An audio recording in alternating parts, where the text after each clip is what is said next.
Last month, we went 17 days without rain. A pesky upper-level ridge of high pressure kept us hot and dry, only allowed a few sporadic storms to pop up. As a result, the entire state of North Carolina is now experiencing abnormally dry or drought conditions as we head into the middle of July. Let's take a look at that latest drought monitor. Severe drought conditions have expanded in parts of our coverage area. You see that orange color in the foothills in northwestern Piedmont? That's expanded across the area and represents severe drought. The rest of our area is in that sandy brown color, which represents a moderate drought. So yes, big time drought conditions across the area, and it continues to get worse. But actually, having said that, we've received a decent amount of rain so far this month.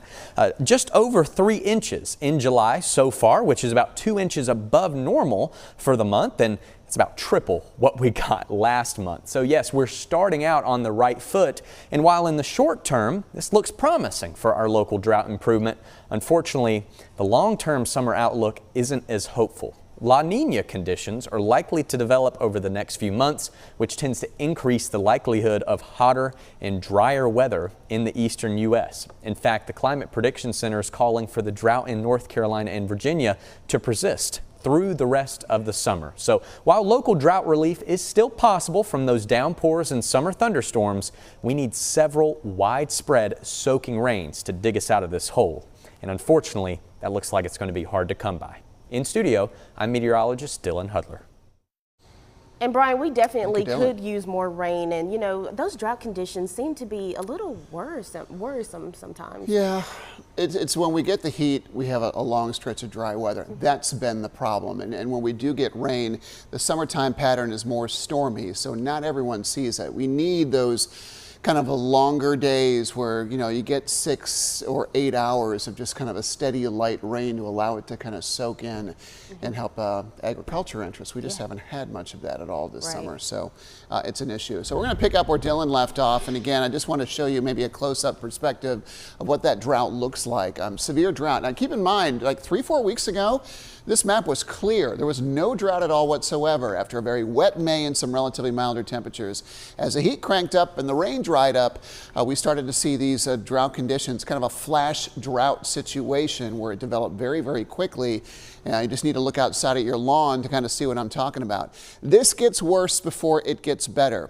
Here are our temp forecast high temperatures for the next 3 days. Hot 90s, and in most cases mid 90s or better, even approaching a record high on Monday. It's later in the week when temperatures start to come down and rain chances start to come up that we may see some drought relief. But again, the hotter it is, the more the sun kind of bakes the ground, kind of like putting a clay pot in a kiln. It just kind of makes the ground harder and harder for that water to penetrate down. So yeah, it's going to be a tough situation. We do have a pretty morning out there, some nice colors in the sky. It is a bit on the muggy side this morning, but it has been worse some mornings. When Beryl came on shore last week, it brought a lot of tropical moisture all across the eastern half of the United States, and so that's what the muggy weather was all about. It's a little drier to start today. Still, though, temperatures are in the low to mid 70s to start. We're clearing some of those clouds. You can see those little blue blips popping up. That is a good indication on radar that there is a good amount of moisture that's already in the air today. Sunshine with a few passing clouds early. We'll start to see more cotton ball clouds start to develop and get taller later on. Rain chances are low, but they're there. So hopefully your lawn can get a little heat relief. Odds are against you, though, at 20%. Our high today should come around 4 p.m. We'll be in the mid 90s this afternoon, around 95 degrees. We'll be close to that in the foothills. Also a very limited rain risk later today. A hot day across the board.